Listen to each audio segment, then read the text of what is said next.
Let's see the array operators in MongoDB। So array operators का अगर definition देखोगे तो are used to query and manipulate array field inside document. तो हमारा array operator तब use होता है जैसे ये ऑर्डर्स का कलेक्शन है।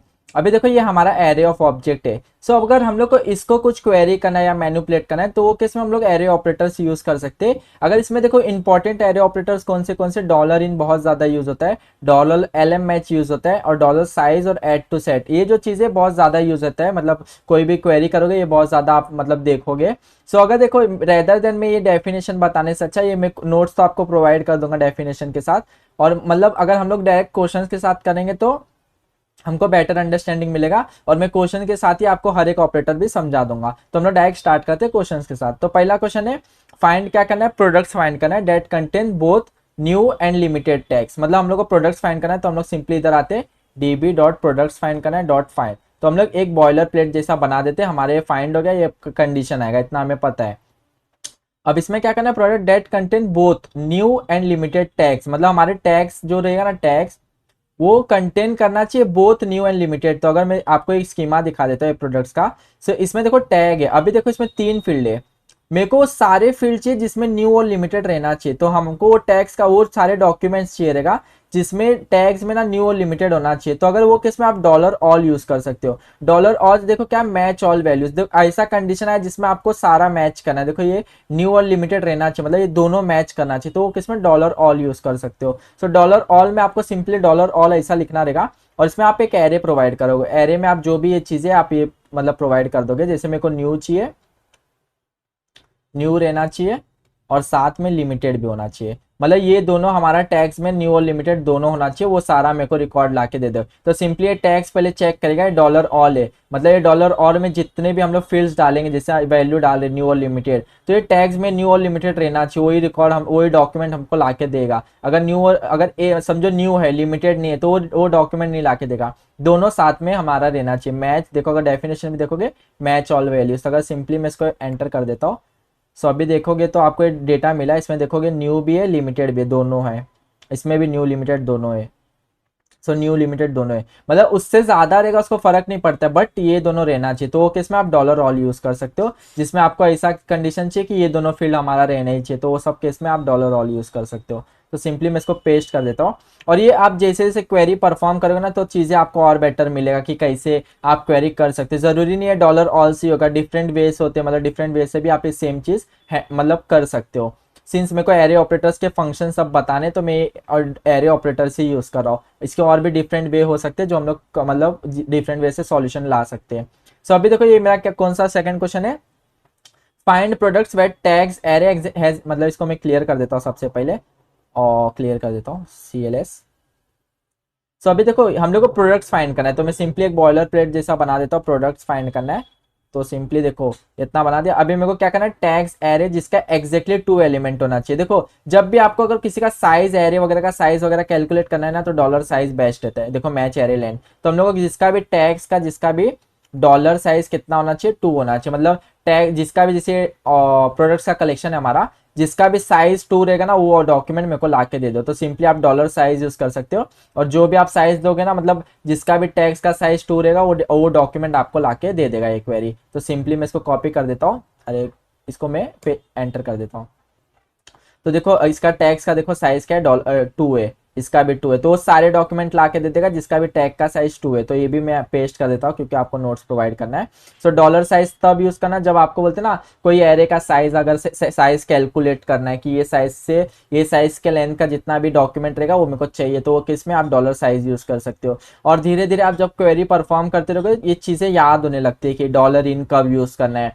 अब भी थोड़ा बाउंसर भी जा सकता है कि भाई ये डॉलर साइज ही क्यों यूज किया, बट ये जैसे जैसे क्वेरी करते हो ना तो मतलब चीजें आपके माइंड में क्लिक होने लगती है, हाँ ये केस में मेरे को डॉलर साइज यूज करना है। सो बस बने रहो, मतलब लास्ट में हम लोग और ट्राई करेंगे कि मतलब क्वेश्चंस का चैलेंज लेंगे 100 क्वेश्चंस में, मतलब 100 क्वेश्चंस एकदम मतलब बेसिक से एडवांस 100 क्वेश्चन सॉल्व करेंगे हम लोग साथ में। सो अभी देखो थर्ड क्वेश्चन क्या है, फाइंड ऑर्डर्स। हम लोग को ऑर्डर्स फाइंड करना है, तो सिंपली मैं इसको क्लियर कर देता हूँ, db dot orders dot find करना है। तो इधर में एक बॉयलर प्लेट बना दिया, where product name is either, मतलब प्रोडक्ट नेम हमारा आइदर ये रहना चाहिए या तो ये रहना चाहिए। तो हमारे ये ऑर्डर्स का कलेक्शन है, सो इसके अंदर देखो आइटम्स के अंदर मतलब एरे ऑफ ऑब्जेक्ट के अंदर से हम लोग को प्रोडक्ट नेम, मतलब प्रोडक्ट नेम जिसका भी ये दोनों में से एक रहेगा ना, तो वो तो हम लोग ने देखा है अगर कोई भी अगर मतलब ऑब्जेक्ट के अंदर का आपको निकालना रहता है तो आप सिंपली ऐसे फॉर्म में निकाल सकते हो, items items dot product name, dot product name. अगर ऐसे फॉर्म में आप सिंपली निकाल सकते हो। और आप क्या यूज करोगे पता है, क्योंकि हम लोग को इस इधर तो डॉलर इन यूज करोगे जब भी आपका ऐसा है ना कि या तो ये match any value from array, मतलब हम लोग एक एरे बना देंगे ये दोनों वैल्यू का, ये दोनों में से कोई भी मैच करेगा तो वो डेटा लाके हमें दे देगा, तो हम लोग डॉलर इन यूज करेंगे। और इसको मैं एक एरे दे दूंगा जिसको पहला हमारा फील्ड रहेगा ये, और सेकेंड फील्ड होगा ये वाला, सेकेंड वैल्यू सॉरी। तो हम लोग सिंपली देखो आइटम्स डॉट प्रोडक्ट नेम कर रहे हैं, जिसका भी प्रोडक्ट नेम आइटम्स में जिसका भी प्रोडक्ट नेम ये दोनों में से एक रहेगा, वो डेटा मेरे को वो डॉक्यूमेंट लाके भाई आप दे दो। तो इसको भी मैं कॉपी कर लेता हूँ और मैं इसको एंटर भी कर देता हूँ। सो देखो ये सारे डेटा दे देगा, जिसका भी देखो प्रोडक्ट नेम या तो ये दोनों में से एक तो रहेगा ही। देखो हैंड क्राफ्टेड एक वाला सेकंड वाला है। सो इसमें देखोगे तो फैंटेस्टिक वुडन बॉल, सो इसमें देखोगे तो हैंडक्राफ्टेड, मतलब दोनों में से एक तो रहेगा। और इसको ही मतलब परफॉर्म करने के दो मेथड्स है, एक तो ये बेसिक सबसे इजी वे है, मतलब यही ज्यादा करके यूज करोगे, बट इसी में एल एम मैथ से भी आप ये चीज कर सकते हो। अगर एल एम मैथ से कैसे करोगे मैं दिखाता हूँ। CLS, सो DB dot since orders find करना है, तो सिंपली मैं एक बॉलर प्लेट जैसा बना दूंगा। तो देखो LM मैच जब भी यूज करते हो, देखो इसका डेफिनेशन क्या है, match condition inside array object, मतलब आपको LM मैच तब यूज करना है जब आपका एरे ऑफ ऑब्जेक्ट रहेगा, जैसे एरे ऑफ ऑब्जेक्ट है तो वो केस में आप LM मैच यूज कर सकते हो। और LM मैच क्या होता है पता है, जैसे अभी देखो ये मैं नॉर्मल ये जो क्वेरी लिखा ना, ये क्या करता है पता है, आइटम्स डॉट प्रोडक्ट नेम, मतलब ये ऐसा नहीं करेगा, मतलब इसमें से अगर कोई किसी का भी प्रोडक्ट नेम वो रहेगा वो मेरे को ला के दे देगा, मतलब ये सिनेरियो में ये प्रॉपर चलेगा। बट अगर समझो LM मैच क्या करता है पता है, ये हर एक ऑब्जेक्ट के लेवल पे रन होगा, मतलब पहले ये लेवल पे रन होगा, ये लेवल पे रन होकर देखेगा प्रोडक्ट नाम है कि नहीं, फिर ये लेवल पे रन होगा। तो इसका रियल यूज केस आपको ये क्वेरी में बहुत अच्छे से पता चलेगा LM मैच का। बट मेरे को बस ये बताना है कि ये जो चीज ये क्वेरी हम लोग दो वे से कर सकते हैं, मतलब प्रिफरेबल यही है, बट LM मैच से भी आप कर सकते हो। तो सिंपली हमें आइटम्स करना रहेगा, कौन से एरे को हम लोग को आइटरेट करना है। तो हम लोग को देखो आइटम्स में से क्या चाहिए, प्रोडक्ट नेम चाहिए, जिसका भी प्रोडक्ट नेम, तो हम लोग को प्रोडक्ट नेम चाहिए, तो हम लोग डॉलर LM मैच करेंगे, LM मैच। और इसके अंदर हम लोग वो जो भी एरे मतलब ऑब्जेक्ट के अंदर का फील्ड रहता है ना, जैसे प्रोडक्ट नेम हमारा रहना चाहिए, जो भी हमारा प्रोडक्ट नेम क्या होना चाहिए, प्रोडक्ट नेम डॉलर इन, ये दोनों में से एक होना चाहिए। तो मैं सिंपली यहाँ से कॉपी कर लेता हूँ। तो ये सेम चीज जो आपने ऐसा ये जो जो चीज लिखा है ये ऐसे फॉर्म में भी लिख सकते हो, मतलब आइटम्स को आइटरेट करना है तो हम लोग को ऐसा करना पड़ेगा। बट डॉलर LM मैच क्या होगा, हर एक ऑब्जेक्ट का प्रोडक्ट नेम चेक करेगा कि प्रोडक्ट नेम अगर ये दोनों में से एक रहेगा तो मैं वो डॉक्यूमेंट रिटर्न कर दूंगा सिंपली। अगर मैं एंटर करता हूँ ना, सो देखो ये भी सेम आपको आउटपुट देगा, इसमें भी देखोगे हैंड क्राफ्टेड कॉन्क्रीट, अगर फैंटेस्टिक वुडन। सो ये मतलब सेम क्वेरी दो वे में आप लिख सकते हो, मतलब प्रीफरेबल तो यही वाला है, बट मेरे को LM मैच का भी थोड़ा ओवरव्यू देना था, इससे आपको बेटर क्लियरिटी LM मैच का मिल जाएगा। सो अभी थोड़ा वेट करना, मतलब अभी देखो ये क्वेश्चन है, add new tag trending to all fashion product without duplicates, मतलब हम लोग को क्या करना है, ट्रेंडिंग एक टैग ऐड करना है हम लोग को जिसका भी कैटेगरी फैशन रहेगा। तो हम लोग को सिंपली मतलब इसको पहले क्लियर कर देते हैं, CLS। तो अभी देखो ये प्रोडक्ट्स का कलेक्शन है हम लोग का, जिसका भी कैटेगरी फैशन है, मतलब ये देखो कैटेगरी फैशन से हम लोग ने अभी इसके अंदर हम लोग को एक टैग ऐड करना है, हम लोग को टैग कौन सा ऐड करना है, ट्रेंडिंग ऐड करना है विदाउट डुप्लीकेट्स। तो देखो ये बहुत इंटरव्यू फेवरेट इंटरव्यू क्वेश्चन है, पुश और ऐड टू सेट में क्या डिफरेंस होता है और कब क्या यूज करना चाहिए। सो अभी देखो हम लोग को सिंपली क्या करना है, ऐड करना है, तो हम लोग को सिंपली अपडेट करना है। तो हम लोग क्या करेंगे, DB dot products dot update many करते हैं। और इसमें हम लोग को दो कंडीशन देना रहता है, पहले हम लोग को कंडीशन देना रहता है कौन से बेस पे करना है, मतलब ये कंडीशन होगा तो जिसका भी कैटेगरी हमारा फैशन होना चाहिए, जिसका हमारा कंडीशन होगा जिसका भी कैटेगरी फैशन होना चाहिए।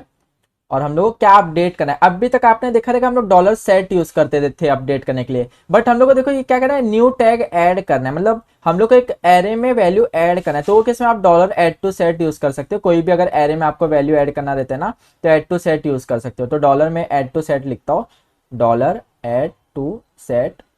और हम लोग का जो भी टैग्स रहेगा उसके अंदर हम लोग को जो भी वैल्यू ऐड करना है, कौन सा वैल्यू ऐड करना है हम लोग को, ट्रेंडिंग। तो सिंपली देखो हम लोग क्या करें, ऐड टू सेट, मतलब हम लोग को टैग्स के एरे में ट्रेंडिंग ऐड करना है, तो हम लोग डायरेक्ट ऐड टू सेट लिख देंगे और हम लोग एंटर कर देते हैं। तो देखो ये तीन वैल्यू को अपडेट कर दिया। अगर मैं इधर रिफ्रेश करता हूँ सो अगर देखोगे तो इसमें आपको ट्रेंडिंग मिल जाएगा, देखो इसमें भी अगर ट्रेंडिंग देखो मिल गया। सो ये बट देखो ऐड टू सेट और पुश में बट डिफरेंस क्या है पता है, मैं आपको बता देता हूँ। सो अगर ये इसके जगह अगर पुश यूज करोगे ना, पुश क्या करता है, डुप्लीकेट एलिमेंट भी इंसर्ट कर देता है। अगर मैं इसके जगह पुश यूज करता हूँ, देखो इधर मेरे को क्या लिखा है, विदाउट डुप्लीकेट। अगर आप ऐड टू सेट करते ना तो ये बस यूनिक वैल्यू, मतलब अगर समझो ऑलरेडी ट्रेंडिंग है ना तो पुश नहीं करेगा। बट ये पुश क्या होता है, अगर ऑलरेडी ट्रेंडिंग, देखो मेरे इसमें अभी ऑलरेडी ट्रेंडिंग प्रेजेंट, अगर मैं देखो पुश में यूज करता हूँ, मैं एंटर करता हूँ, देखो ये 3 को अपडेट कर दिया। अगर मैं इसको रिफ्रेश करूंगा ना तो देखो ये एक्स्ट्रा एक और ट्रेंडिंग ऐड कर देगा, देखो बैक टू बैक ट्रेंडिंग कर दिया। मतलब ये अपना यूनिकनेस को मतलब वो नहीं कर रहा, मतलब ये डुप्लीकेट एलिमेंट क्रिएट कर सकता है। तो यही डिफरेंस आपको पता है ना, कोई पूछा ना एड टू सेट और ट्रेंडिंग में डिफरेंस क्या है, अरे सॉरी पुश में डिफरेंस क्या है, तो आपको ये बताना है ऐड टू सेट जब भी करते वो अगर ऑलरेडी प्रेजेंट है ये यूनिक एलिमेंट मतलब इंसर्ट करता है, मतलब ऑलरेडी प्रेजेंट है तो इंसर्ट नहीं करेगा। बट पुश अगर ऑलरेडी प्रेजेंट है फिर भी इंसर्ट कर देगा, जैसे आप देख रहे हो। तो आप ये मतलब 2 वे में आप वो कर सकते हो। तो सिंपली मैं एक क्वेरी दे देता हूँ, क्योंकि हम लोग को यही देना है, मतलब बोलते हैं ना डुप्लीकेट नहीं रखना है, तो ये सिंपली मैं यही वाला क्वेरी दूंगा। बट ये मेरे को आपको बताना था पुश क्या होता है। पुश बस ये देता है वो ऑलरेडी प्रेजेंट रहेगा फिर भी वो ऐड कर देगा। तो इसको भी क्लियर कर देते हैं। अब ये लास्ट क्वेश्चन देखते हैं, ये बहुत इंपॉर्टेंट क्वेश्चन है, मैं आपको होमवर्क में देने वाला था बट ये क्योंकि थोड़ा क्वेश्चन ट्रिकी टाइप है, इसमें एल एम मैच और बेटर में आपको पता चल जाएगा। तो देखो क्या करना है, at least one item from order has quantity greater than equal to 2 and price, मतलब ये देखो ये फाइंड करना है हम लोग को, किस में से फाइंड करना है, ऑर्डर्स में फाइंड करना है। तो देखो पहले हम लोग क्वेश्चन समझते हैं, मतलब सॉल्व करने से पहले पहले तो सबसे पहले देखो पेमेंट मेथड क्या होना चाहिए, यूपीआई होना चाहिए। तो हम लोग सिंपली एक क्वेरी बनाते db.orders.find। सो जिसका भी पेमेंट मेथड क्या होना चाहिए, यूपीआई। मतलब प्रॉब्लम को ब्रेक करना सीखो, प्रॉब्लम ब्रेक करोगे तो आपको और बेटर समझेगा। अभी देखो जिसका भी पेमेंट मेथड यूपीआई होना चाहिए और at least one item from order has quantity greater than equal to 2 and price, मतलब ये ऑर्डर्स का कलेक्शन है तो ये आइटम्स है हमारे। तो मतलब उसमें एक ऑब्जेक्ट कोई ऐसा होना चाहिए आइटम्स में जिसका जो क्वांटिटी होना चाहिए वो ग्रेटर देन 2 होना चाहिए और जिसका प्राइस होता है ना वो ग्रेटर देन 30,000 होना चाहिए। तो ये केस में हमारा एल एम मैच यूज होता है। एल एम मैच देखो नॉर्मल जो हम लोग ये यूज किए थे ना, देखो ये वाला ये चीज जो यूज किए थे, ये मतलब क्या करता है, अगर कोई भी अगर समझो ऑब्जेक्ट है अभी आइटम डॉट प्रोडक्ट नेम, तो अगर समझो अगर ये यूज करेंगे तो इसमें प्रॉब्लम यही है, समझो अगर प्रोडक्ट नेम इसका मैच कर रहा है और मतलब क्वांटिटी इसमें समझो 2 है और इसमें प्राइस ज्यादा है तो इसका क्वांटिटी ले लेगा, इसका प्राइस ले लेगा। और एल एम मैच क्या करता है पता है, एल एम मैच हर एक ऑब्जेक्ट लेवल पे कंडीशन रन करेगा। मतलब पहले ये ऑब्जेक्ट लेवल पे चेक करेगा कि इसका क्वांटिटी ग्रेटर देन 2 और प्राइस है कि नहीं, नहीं रहेगा तो इसका चेक करेगा, दोनों का नहीं रहेगा तो मतलब वो रिटर्न नहीं करेगा। तो सिंपली हम लोग को ये केस में एल एम मैच यूज करना रहेगा। तो हम लोग क्या किस पे रन करना है, तो वो पहले हम लोग को वो एरे देना रहेगा। सो कौन से एरे पे रन करना है हम लोग को, एक सेकेंड, ऑर्डर्स में करना है आइटम्स पे। सो हम लोग को आइटम्स देना रहेगा, आइटम्स, और हम लोग को dollar elem match use करना है। ये क्वेरी पहले लिखता हूँ फिर मैं आपको और बेटर में फिर से समझाऊंगा। एल एम मैच रखना है, अभी मेरा कंडीशन आएगा एल एम मैच के अंदर, हम लोग का कंडीशन क्या रहेगा, जिसका भी क्या रहना चाहिए, एक सेकेंड, ऑर्डर हैज क्वांटिटी, जिसका भी क्वांटिटी इसके अंदर quantity should be dollar G T then greater than 2 रहना चाहिए, ग्रेटर देन और इक्वल टू है ना, greater than G T E होना चाहिए और हमारा सेकंड होना चाहिए। ये शायद ऐसे फॉर्म में नहीं भी लिखेंगे तो चल जाएगा मेरे ख्याल से।